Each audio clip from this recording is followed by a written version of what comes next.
اچھا حضرت، آپ نے جو ایک طویل عرصہ دیکھا براہ راست، بہت سی جگہوں پہ حکومتیں بنتی ہوئی دیکھی، وہاں پہ جنگیں ہوتی دیکھی، اس سے پہلے سوویت یونین کا دور دیکھا، اس کے بعد جو افغانستان میں چھوٹی چھوٹی حکومتیں بنی ان کا دور دیکھا، پھر طالبان کا عروج کا دور دیکھا، پھر ان کے سقوط کا دور دیکھا، اور اس کے بعد میں پاکستان میں ایک پہلے لہر آئی تھی اسی طرح سے خلفشار کی، اور اب یہ دوسرا فیز ہے اسی طرح سے دہشت گردی کا۔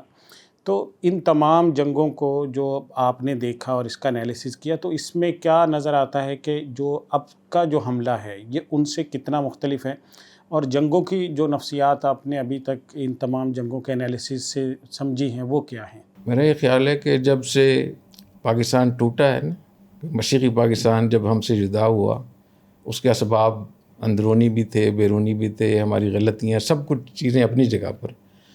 اس کے بعد سے حملہ رکا نہیں ہے۔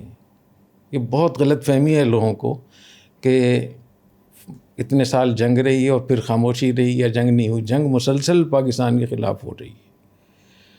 اگر صوفی جمعہ صاحب جو تھے، جمعہ صوفی ایک ہے نا، ان کی آپ کتاب پڑھ کے دیکھیں، چونکہ میں افغانستان کے 32 صوبے میں نے دیکھے ہیں۔ افغانستان کی تاریخ کو جتنا میں جانتا ہوں، شاید ہو سکتا ہے کہ اتنا افغانستان کے باہر لوگوں کو شاید اتنا پتہ نہ ہو۔ تو یہ جو افغانستان ہے، افغانستان کی اس زمین کو پاکستان کے خلاف بہت زیادہ استعمال ہوا۔ جب مشرقی پاکستان ہم سے الگ ہو گیا تو پاکستان کا مورال بھی ختم ہو گیا تھا، پاکستان پر وسائل ہی نہیں تھے۔ تو اس وقت بھی انہوں نے قومیت کے نام کو استعمال کرتے ہوئے پختونستان بنانے کا اعلان کیا۔ ادھر سے جو بلوچ تھے ان کو ورگلایا اور آزاد بلوچستان یا گریٹر بلوچستان، اور یہ سارے لوگ کابل میں چلے گئے۔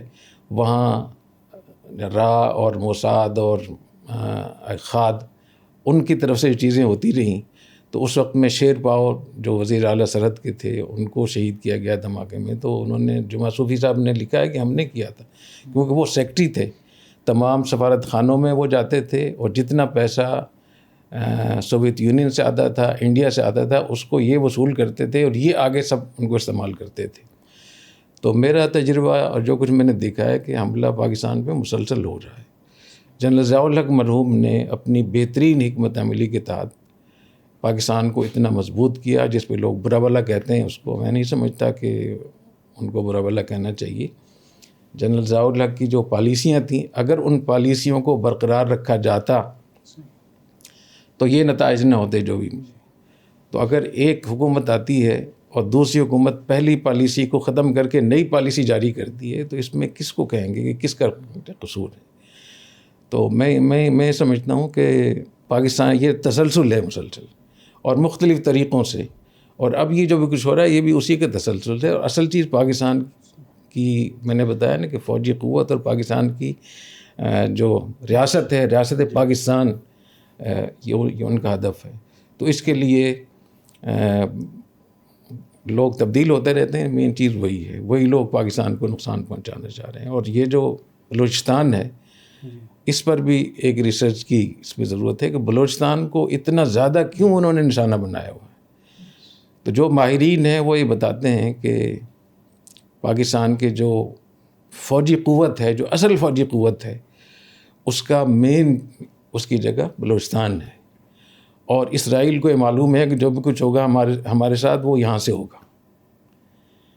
اگر کبھی خدا نخواستہ انہوں نے کوئی نقصان پہنچانے کی بڑی سطح پہ کوشش کی تو ان کو یہ معلوم ہے۔ دوسرے نمبر پہ پاکستان کی جو سب سے قیمتی معدنیات ہیں وہ بلوچستان میں۔ تیسرے نمبر پہ جو اقتصادی شہرگ ہے سی پیک اور گوادر کی، وہ یہاں سے۔ تو یہ تینوں نشانہ ہیں، اور اس کے لیے وہ مذہبی لوگوں کو استعمال کر رہے ہیں، اس کے لیے وہ قوم پرستوں کو بھی اس میں استعمال کر رہے ہیں، اور اس کے لیے وہ سیاسی لوگوں کو بھی استعمال کر رہے ہیں۔ تو میں جتنا میرا اس کا تاریخ کا مطالعہ ہے، اور میں یہ سمجھتا ہوں کہ اب بہت سخت وقت ہے، بہت مشکل وقت ہے، اور اب یہ ضروری ہے کہ ہم بات کریں اور کھل کر بات کریں، کیونکہ اگر اتنی بڑی جنگ میں بھی اگر آپ مصلحت کے اس میں چھپے رہے تو آپ اپنے آپ کے دشمن ہوں گے، اپنے ریاست کے دشمن ہوں گے، بلکہ میں سمجھتا ہوں انہیں پڑوسیوں کے بھی دشمن ہے، پڑوسیوں کو بھی نقصان ہوگا۔ اس ریاست کو اگر نقصان ہوگا تو ایران، افغانستان کو بھی بے انتہا نقصان ہوگا۔ صحیح. اچھا حضرت، جس طرح آپ نے پہلے سوال کے جواب میں بھی اور ابھی بھی دہرایا اس بات کو کہ جتنی بھی کارروائیاں ہو رہی ہیں، اور جس میں تھوڑا سا اس پہ بھی تھوڑی بات کر لوں کہ یہ جو افغانستان کا میں نے ذکر کیا نا، افغانستان میں صرف 7 سال امیر المؤمنین ملا محمد عمر رحمۃ اللہ علیہ کی جو 7 سال تھے، یہ ایسے تھے جو پاکستان کے ساتھ انہوں نے بہت زبردست کوآپریشن کی، مدد کی اور اچھے تعلقات بنائے. اس سے پہلے اور اس کے بعد ابھی تک کوئی بھی ایسا حکمران نہیں آیا جو پاکستان کے ساتھ ملا محمد عمر رحمۃ اللہ علیہ کی طرح پاکستان کے ساتھ اس کا رویہ ہو. اور پاکستان نے بھی ملا عمر صاحب رحمۃ اللہ علیہ کے لیے اپنی ساری فرش راہ کر دی تھی، ساری سہولتیں، ساری چیزیں. تو یہ بڑا المیہ ہے اس وقت میں کہ صحیح. ہدف پاکستان ہے جیسے حضرت نے بتایا، اور یہ آج سے نہیں ہے، مشرقی پاکستان کے علیحدہ ہونے کے بعد سے مسلسل یہ چیزیں ہیں.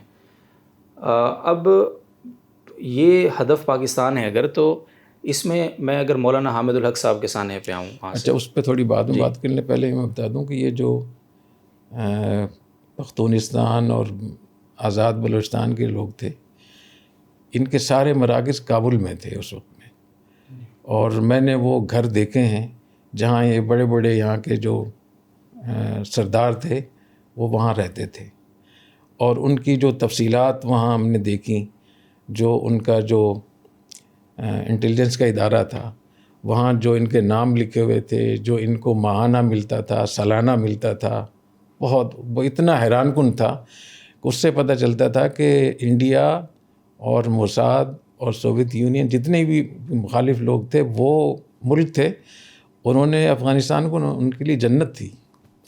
تو جو وہاں سے ہم نے جو نام دیکھے، اس میں مذہبی لوگوں کے نام بھی تھے.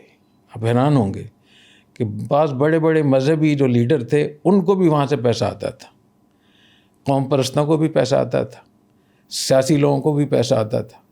اور بہت سارے ہمارے یہاں تحریکیں جو صوبائیت کے حوالے سے اٹھتی ہیں، تو ہمیں افغانستان جا کر پتہ چلا کہ اس کا مرکز بھی افغانستان میں تھا. اور اگر کبھی ایسا موقع مل جائے کہ وہ جو ان کے پاس جو دستاویزات وہاں رکھی ہوئی ہیں، اس میں سے اگر کچھ چیزیں دنیا کو بتائی جائیں تو آپ کے 14 طبق روشن ہو جائیں گے. تو یہ جو ہم لوگ کہتے ہیں نا کہ یہ چند لوگ اپنے اٹھے ہوئے ہیں، یہ فلاں سے فلاں قوم پرست ہیں، فلاں تنظیم ہے، فلاں مذہبی تنظیم ہے، ایسا کچھ نہیں ہے. یہ پیچھے سے باقاعدہ ایک سلسلہ ہے. تو میری زندگی کے تجارب یہ ہیں کہ کوئی بھی جنگ بغیر کسی ملک کے ممکن نہیں ہے. تو جب کسی جنگ کو سمجھنا ہو تو یہ دیکھیں اس کے پیچھے کون ہے اور اس کے پیچھے کون ہے، اور اس کو اپنے لوگوں تک پہنچائیں تاکہ ہمارے نوجوان ان کے لیے استعمال نہ ہو سکے.